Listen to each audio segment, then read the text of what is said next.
마지막 50장에 있는 말씀의 주인공은 요셉이죠. 요셉과 형들의 이야기. 야곱 아버지는 돌아가셨고 형들과 요셉 사이에 이런 대화들이 나오는 부분이 되겠습니다. 15절에서 21절까지 말씀을 한 절씩 교독하겠습니다. 요셉의 형제들이 그들의 아버지가 죽었음을 보고 말하되 요셉이 혹시 우리를 미워하여 우리가 그에게 행한 모든 악을 다 갚지나 아니할까 하고 요셉에게 말을 전하여 이르되 당신의 아버지가 돌아가시기 전에 명령하여 이르시기를 너희는 이같이 요셉에게 이르라 내 형들이 내게 악을 행하였을지라도 이제 바라건대 그들의 허물과 죄를 용서하라 하셨나니 당신 아버지의 하나님의 종들인 우리 죄를 이제 용서하소서 하매 요셉이 그들이 그에게 하는 말을 들을 때에 울었더라. 그들이 또 친히 와서 요셉의 앞에 엎드려 우리는 당신의 종들입니다. 요셉이 그들에게 이르되 두려워하지 마소서 내가 하나님을 대신하리까 하였으나 하나님은 그것을 손으로 바꾸사 오늘과 같이 많은 백성의 생명을 구원하게 하시려 하셨나니 함께 있습니다. 당신들은 두려워하지 마소서 내가 당신들과 당신들의 자녀를 기르리이다 하고 그들을 간곡한 말로 위로하였더라. 아멘. 예, 오늘 이 창세기 50장 15절에서 21절 말씀을 가지고 요셉은 되고 나는 안 되는 이유, 요셉은 되는데 나는 왜 안 되는 것일까, 이 제목을 가지고 말씀을 나누고자 합니다. 15장에서 21절 말씀을 보면 이제 아버지 야곱이 죽었습니다. 그러니까 형들이 요셉을 찾아옵니다. 왜 찾아옵니까? 아버지가 살아 계셨을 때에는 복수할 그런 내용들을 참다가 이제 아버지가 돌아가셨으니까 본격적으로 우리에게 복수를 하겠구나. 종이 되든지 우리가 비참하게 죽든지 둘 중에 하나겠구나 라고 두려워하기 시작했습니다. 그래서 요셉을 찾아온 겁니다. 그러면서 우리는 당신의 종입니다 라고 말하면서 아버지가 돌아가시면서 유언처럼 남긴 게 용서하라 그러셨습니다. 우리를 용서해 주십시오 이렇게 말하는 부분이에요. 그런데 우리가 이 요셉의 대답이 굉장히 유명하죠. 요셉의 대답은 아무나 이렇게 흉내낼 수 있는 대답이 아닙니다. 요셉의 대답이 뭡니까? 요셉이 그들에게 이르되 두려워하지 마소서 내가 하나님을 대신하리이까 당신들은 나를 해치려 하였으나 하나님은 그것을 선으로 바꾸사 오늘과 같이 많은 백성의 생명을 구원하게 하시려 하셨나니 당신들은 두려워하지 마소서 내가 당신들과 당신들의 자녀를 기르리이다 하고 이렇게 말하고 있습니다. 자기를 팔아넘긴 형제들입니다. 자신을 구덩이에 빠뜨려서 굶겨 죽이려고 했던 형들입니다. 어떻게 용서할 수 있었겠습니까? 오늘 이 내용들을 한번 살펴보겠습니다. 어떻게 해서 요셉은 형들을 용서할 수 있었을까? 우리 지난주에도 분노에 대해서 잠깐 얘기를 했는데요. 우리도 얼마나 인생에 삶에 있어 분노가 많습니까? 특히 사람에 대한 분노가 있습니다. 나와 다른 사람, 이유도 없이 나를 괴롭히는 사람, 보기만 해도 삐칠 것 같은 사람, 정말 분노를 일으키는 분노 유발자들이 많이 있습니다. 그들을 볼 때 내가 어떻게 이 말씀 안에서 그 사람을 용서할 수 있을까? 어떻게 하면 요셉처럼 이렇게 따뜻한 마음으로 용서할 수 있을 것인가? 이런 것들을 한번 살펴보고자 합니다. 제가 요셉에 대한 스토리를 쭉 읽어가는데 요셉이 정말 분노심이 없었을까? 조금 그런 의문을 가지고 말씀을 찾아봤는데 조금은 분노심이 있었고 그 분노심과 용서 사이에서 계속 방황하는 요셉을 좀 볼 수 있게 되었습니다. 왜냐하면 형들을 처음 만났을 때 요셉의 대답을 보면 이렇게 대답을 해요. 형님들이 이집트에 팔아넘긴 요셉입니다. 그냥 요셉이라 얘기 안 했잖아요. 당신들이 팔아넘긴 요셉을 기억하고 있는 거예요. 감정적으로 또 그 기억이 사무치도록 지금 남아있는 거예요. 저를 팔아넘겼다고 괴로워하지도 말고 자책하지 마십시오. 나는 분명히 그걸 기억하고 있다는 거예요. 당신들이 나를 팔아넘긴 것을 나는 기억하고 있다는 사실입니다. 그래서 이 대답을 보면 형들을 용서하는 듯 하지만 은근히 요셉의 감정이 미묘하게 드러나 있어요. 니들이 나 팔았잖아. 니들이 날 괴롭혔잖아. 그렇지만 난 용서할 거야. 이렇게 얘기한다는 거예요. 이 복수심과 용서 사이에 아주 미묘한 그런 흐름이 있습니다. 요셉의 대처하는 방법들을 한번 봐도요. 요셉이 제 형들을 감옥에 한 사흘을 가둡니다. 내가 감옥에 갇혔던 경험 해보라는 겁니다. 어땠는지. 어떤 신학자들은 그렇게 해석해요. 너도 한번 당해봐라. 3일이지만 한번 당해봐라. 미라씨 되게 좋아하네요. 복수할 때 쾌감이 있거든요. 너도 한번 당해봐라. 눈에는 눈이다. 이에는 이다. 너도 한번 당해봐라. 한 사흘을 갔다가 감옥에 가뒀습니다. 사실 사흘이지만 형들은 사흘이라고 생각 안 했을 거예요. 3년이 될지 평생이 될지 알 수 없는 상황입니다. 사흘을 가뒀습니다. 그리고 시므온만 남기고 나머지 형들을 보냈습니다. 베냐민 데려오라고. 요셉이 당했던 그 고통, 그 외로움들 그대로 느껴보라는 겁니다. 그 두려움과 공포심을 느껴보라는 그런 게 이제 들어가 있는 거예요. 그 마지막에도 보면 베냐민에게 은자를 집어넣어서 다시 막 끌려오잖아요. 노예로 끌려갈 때 그 모습을 니들도 한번 체험해봐라. 노예 체험이에요. 노예 체험. 막 끌려온 거잖아요. 그때 형들의 마음은 어땠겠냐고요. 우리는 스토리를 다 아니까 그냥 재밌게 보잖아요. 아이 끌려와도 뭐 요셉이 용서하고 뭐 좋은 그 결말이 있는데라고 생각하는데 끌려올 때 형들은 적어도 죽음을 생각하고 끌려오는 거예요. 요셉이 당했던 그 경험들을 형들도 했던 거예요. 그래서 저는 아주 그 숨겨진 요셉의 감정을 좀 찾아냈어요. 어느 정도 복수심이 좀 나와 있어요. 복수심을 좀 표출하는 것 같아요. 그런데 결론은 보면 그 복수심으로 모든 것들이 끝나버린 게 아니라 용서를 했다는 거죠. 어떻게 이게 가능했을까? 제가 우리 리더들과는 어제 공부를 하면서 그 내용을 얘기를 했습니다. 우리 성경책 가운데를 딱 열면 시편이 나옵니다. 싸움집, 시편이 나옵니다. 시들의 모음집, 시모음집이 나오는데 모두 몇 편입니까? 150편입니다. 150편의 시편이 있습니다. 주로 다윗이 이 시편을 기록했습니다. 그 요셉에게 있어서는 그 10명의 형들이 분노 유발자라면 다윗에게 있어서는 이 사울이 분노 유발자였어요. 정말 괴롭혔잖아요. 도망다니면서 계속 군사를 데리고 와서 좀 편안하게 지내려고 하면 와서 잡으려고 쫓아오고 또 도망하고 쫓고 쫓기는 그 비참한 생활을 한 10여 년간 하게 됩니다. 얼마나 고통스러웠겠어요. 그리고 얼마나 많은 분노가 뼛속 깊이 사무쳤겠습니까? 다윗이 주로 150편의 시를 적었는데 놀라지 마세요.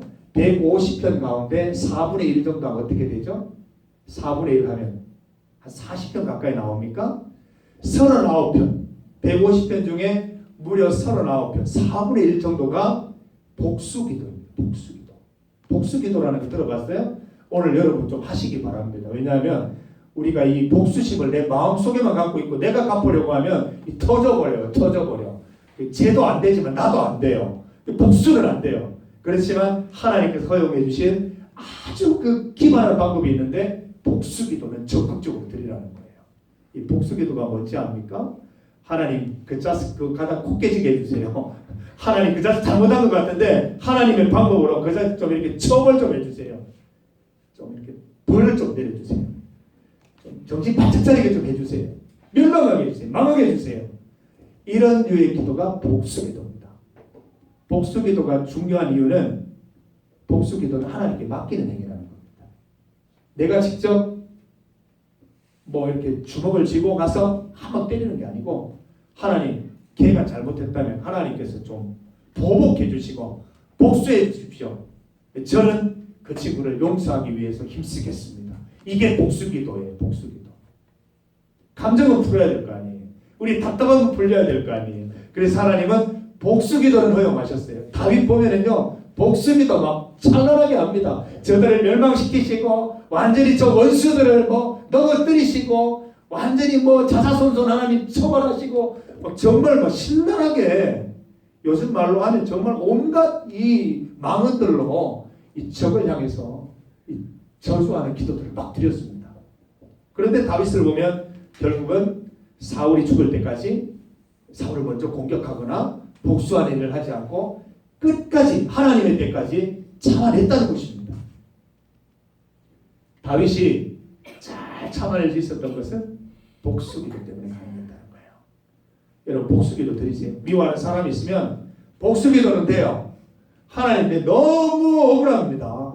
하나님 저 사람 도대체 머릿속에 뭐가 들었는지 모르겠습니다. 주님 그 머릿속에 침투하셔서 그 잘못된 것들 좀 고쳐주십시오.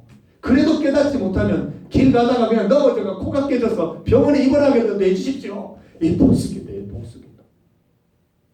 하나님께서 갚아주십시오. 하나님은 우리가 직접 복수하는 것은 허용치 않으십니다. 그러나 복수기도는 허용하셨습니다. 저는 이 요셉이 형들과 한 20년 만에 만나는 거잖아요. 17살에 팔려왔는데 이 풍년이 끝나고 흉년이 시작될 무렵이니까 한 7년이 흘렀잖아요. 이미 요셉이 한 37살 정도 됐다고 생각을 하면 20년 정도 만에 만나는 거예요. 그동안 이 복수심과 분노가 얼마나 꽉 차 있었겠어요. 근데 그 분노심과 복수를 복수 기도를 통해서 해소했다고 저는 믿습니다. 왜냐하면 오늘 말씀도 그렇고 요 형들을 처음 만났을 때 말씀도 그렇고 대답하는 내용을 보면 하나님께서 하신 것이다. 하나님께서 그렇게 하셨다. 형들은 나를 팔려고 했지만 하나님께서 오늘과 같이 하시기 위해서 형들을 통해서 나를 이렇게 하셨다. 그렇게 말하고 있지 않습니까? 오늘 내용을 봐도 형들은 나를 해치려고 했지만 하나님은 그것을 선으로 바꾸셔서 오늘날과 같이 우리 이스라엘 족속들을 구원하게 만드셨습니다. 라고 이렇게 얘기하고 있지 않습니까? 하나님의 관점으로 고백을 하고 있어요. 만약에 복수심이 그대로 타올랐다면 어떻게 말하겠어요? 내 형님들 때문에 얼마나 마음의 고통이 있었는지 모릅니다. 형님들 때문에 매일매일 내가 칼을 갈면서 살았습니다.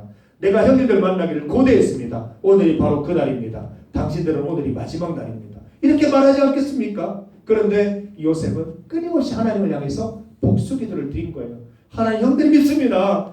하나님 그렇다면 하나님의 방법대로 형들을 좀 깨닫게 해주십시오. 형들을 좀 처벌해 주시고 형들이 정말 제정신 들 수 있도록 하나님 또 도와주세요 라고 얘기를 했어요. 나중에 그 베냐민을 데려고 하는 노예 내용들을 보면 형들도 마음속에 큰 죄책감을 가지고 살았던 것을 볼 수가 있습니다.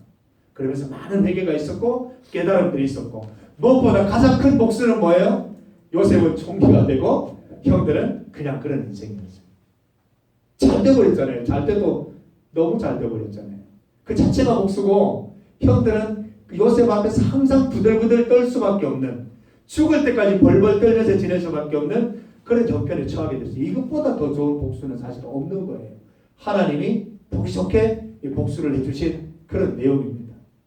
여기에서 예를 들어 요셉이 이렇게 잘 됐는데 대단한 인물이 됐는데 형들에게 복수나 하고 형들을 죽이고 노예 삼고 종 삼고 이런 일이 있었다면 얼마나 찌질하겠습니까? 근데 이 요셉의 모습을 보면 그 복수심을 다 해소하고 하나님을 그들의 역사 가운데 개입시켜서 형들이 하신 일이 잘못된 일이지만 하나님이 선한 것으로 바꾸어 주셨다는 이런 놀라운 고백으로 승화시키게 됩니다.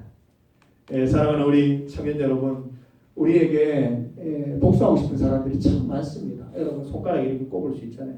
직장에 누구, 친구 중에 누구, 가족 중에 혹시 있을지도 모르겠어요. 가족 중에 누구 복수하고 싶은 사람들이 있어요. 그런데 여러분 복수심이 들 때 그 사람들에게 직접 복수하는 것은 성경에서 허용치 않으세요. 요셉이 복수하려면 얼마나 복수하기 좋습니까? 손에 피 묻히지 않고 충분히 할 수 있잖아요.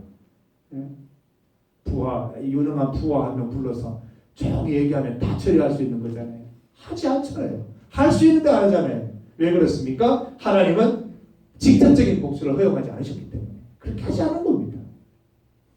하나님은 대신 우리에게 이 복수기도를 통해서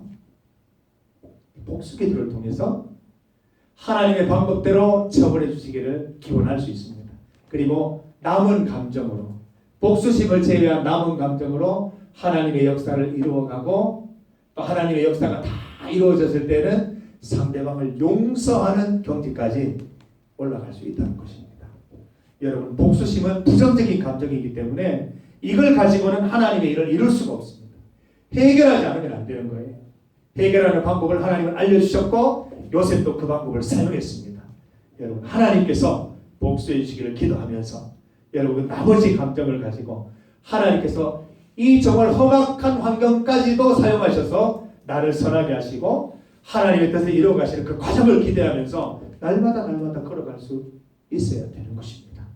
하나님의 때가 되어서 그 모든 부정적인 사건들, 그 힘듦들이 다 이해될 수 있을 때 우리는 뭘 해요? 요셉처럼 이렇게 멋지게 용서할 수 있어야 됩니다. 네가 그때 나를 괴롭혔지만 지금 와서 돌아보니까 그때 네 괴롭힘이 있기 때문에 내가 더 성장하게 됐고 내가 더 성숙하게 됐고 하나님을 더 바라볼 수 있게 되었어. 오히려 네가 고마워. 내가 용서할게. 이 경지까지 올라갈 수 있게 될 것입니다. 오늘 난제배 1, 2부 남충현 선교사님 모셔서 말씀을 전해주셨는데 이 터키에 지금 선교사로 나가 계십니다. 그런데 이렇게 선교 활동을 하시던 중에 이 국가에서 이렇게 추방 명령이 떨어져서 지금 나와 계세요. 선교사님 1부 때는 그런 감정을 안 비추셨는데 2부 예배 말씀 시간에 내가 마음이 아팠겠냐고 아팠겠습니까? 안 아팠겠습니까? 라고 물어요. 감정적으로 많이 힘들었다는 거예요. 하나님 왜 나에게 이런 일을 주십니까? 내가 하나님 위해서 선교하려고 하는데 왜 나에게 이런 애매한 상황을 주십니까? 원망하는 마음도 있었다고 그래요. 근데 선교사님 하시는 말씀이 뭔가 하면 예수님께서는 십자가에 못 박히시기까지 나를 위해 희생하셨는데 고작 이거 희생할 수 없을까? 이 정도는 희생할 수 있어야지 라는 그런 마음이 들고 그걸 계속 자신에게 말씀하고 계시다고 하셨어요. 우리도 마찬가지예요. 용서하는 게 쉽지 않아요. 복수기도 말했지만 그것도 쉬운 게 아니에요. 계속해서 나에게 리마인드 시켜야 돼요. 예수님은 나를 위해 돌아가셨는데 내가 이 정도 고난을 못 참을까? 하나님이 갚아주실 텐데 나는 하나님의 일들을 기대해야 되지 않을까? 하나님 그걸 기뻐하시는데 내 인생아, 내 영혼아 하나님을 바라고 나아가자. 이렇게 명령할 수 있어야 될 것입니다. 여러분 영적으로 여러분 자신과 많이 대화를 나누시기 바랍니다. 그냥 놔두면 안 돼요. 방심하면 안 돼요. 그러면 우리의 영혼은 제멋대로 가는 성향이 있어요. 계속 영혼을 향해서 명령해야 됩니다. 내 영혼아 긴장해라. 내 영혼아 하나님만 바라봐야지. 복수심, 분노 하나님께 다 맡기고 하나님이 기대하기 하신 일들 우리가 바라볼 수 있어야 되지. 영혼을 향해서 계속 명령해야 돼요. 저도 맨날 그렇게 하고 삽니다. 너 영혼을 왜 분노하니? 참아야지. 성경은 그렇지 않잖아. 너 그렇게 살면 안 돼. 라고 영혼에게 명령합니다. 그리고 내 영혼을 향해서 너희가 추잡한 마음들 다 내가 하나님께 회개하고 나가야지. 정직하게 나가야 되지 않겠어? 날마다 내 영혼을 향해서 명령을 합니다. 그래서 가까스로 겨우겨우 하루하루 살아갑니다. 그렇지만 이 방향이 하나님께 맞춰져 있고 이런 어떤 회개와 또 내 영혼을 향한 명령들이 매일매일 쌓이게 되면 요셉처럼 살아갈 수 있을 거라 저는 믿습니다. 저는 오늘 말씀의 제목처럼 요셉은 되는데 나는 안 되는 이유 이런 어떤 제목이 여러분 인생을 통해서 요셉도 되고 나도 되는 이유 이렇게 제목이 바뀌어지기를 간절히 소망합니다. 여러분이 가지고 있는 이해되지 않는 일들, 분노들, 고난들 하나님의 계획 가운데 잘 넓은 지평으로 이해하시고 하나님의 때를 기다리셔서 놀라운 은혜를 반드시 맛보게 되기를 바라고 지금부터 복수기도하는 훈련 또 용서하는 훈련 이런 것들을 경하셔서 여러분 하나님 기뻐하시는 인생 또 요셉을 통해서 하나님 기뻐하시던 그 모습이 나의 인생을 통해서도 동일하게 나타날 수 있기를 간절히 소망하면서 그렇게 하루하루 살아가는 여러분들이 다 되시기를 주님의 이름으로 축복합니다. 함께 기도드리겠습니다. 하나님 아버지 감사합니다. 하나님의 말씀을 들어서 잘 알고 있으면서도 그 말씀대로 살지 못하는 내 모습을 회개합니다. 하나님 내 영혼을 향해서 명령합니다. 더 이상 분노하지 말고 하나님께 모든 분노를 맡겨드리고 나는 이제 하나님의 뜻을 기다리며 용서하는 삶을 살겠노라. 내 영혼을 향해 명령케 하여 주시옵소서. 복수는 하나님께서 하시고 우리가 할 일은 용서인 줄 믿습니다. 우리가 반드시 용서하는 기쁨을 누리게 하시고 하나님의 때를 기다리고 또 하나님의 때가 이루어지는 기쁨도 맛볼 수 있도록 주여 인도하여 주시옵소서. 말씀대로 살아가는 예수 청년들 되도록 주여 인도하여 주옵소서. 예수님의 이름으로 기도드립니다. 아멘. 찬송가 418장 오늘은 3절로 찬양을 드립시다. 바쁠 때나 고달플 때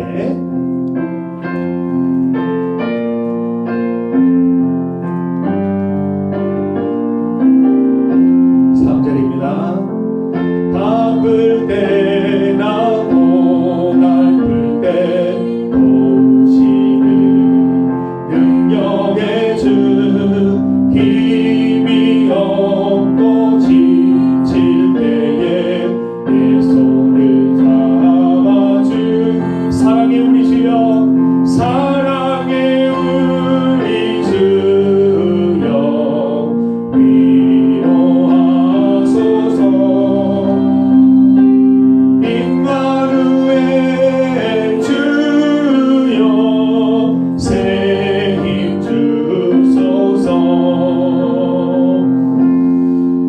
주님, 우리가 모든 일을 당할 때에 하나님 우리에게 능력 더하여 주시고 새 힘을 더하여 주시옵소서. 우리의 힘으로는 세상 가운데 예수 청년으로 살아가기 힘듭니다. 주님 반드시 도와주셔서 하나님의 자녀처럼 세상에서 살게 하시고 하나님께 영광 돌리고 사람들을 사랑할 수 있는 삶을 살게 하여 주시옵소서. 이 시간 우리 하나님의 은혜를 생각하며 예물 드립니다. 이 예물을 받아주시고 하나님의 기쁨을 따라 사용하여 주시옵소서. 예수님의 이름으로 기도드립니다. 아멘. 우리 주 예수 그리스도의 은혜와 하나님 아버지의 크신 사랑과 성령님의 함께하심이 내 삶 속에서 하나님의 말씀을 따라 요셉의 삶을 따라 용서하는 삶을 살기로 결심하는 사랑하는 구암교회 예수 청년들 머리 위에 그 삶 위에 이제로부터 영원토록 함께 하시기를 간절히 축원하옵나이다. 아멘. 주님 인도하셔서 요셉처럼 살게 하시고 하나님 말씀 따라 용서하는 삶을 살아갈 수 있도록 인도하여 주시옵소서. 목숨은 하나님께서 하십니다. 하나님의 때를 넉넉히 기다리는 우리 인생 다 될 수 있도록 도와주옵소서. 예수 그리스도의 이름으로 기도드립니다.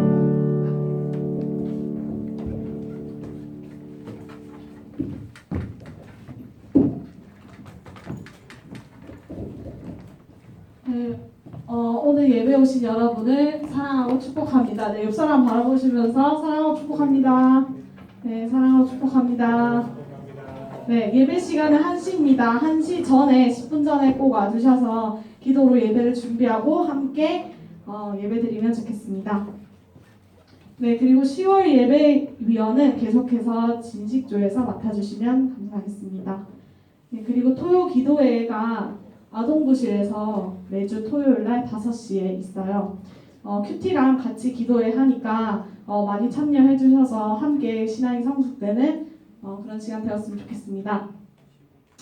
네, 그리고 11월 3일은 예사제가 있어요. 11월 3일날 그때 분당에서 새생명 초청 잔치가 있기 때문에 오전 10시에 통합 예배로 이루어집니다. 그래서 많은 청년들이 꼭 참석하셔서 예배 꼭 드리시고 그 다음에 청년부는 1시에 또 모임이 있어요. 그래서 똑같이 1시에도 나와주시면 되겠습니다. 그리고 조모임 이후에 추수감사절 연습이 있어요.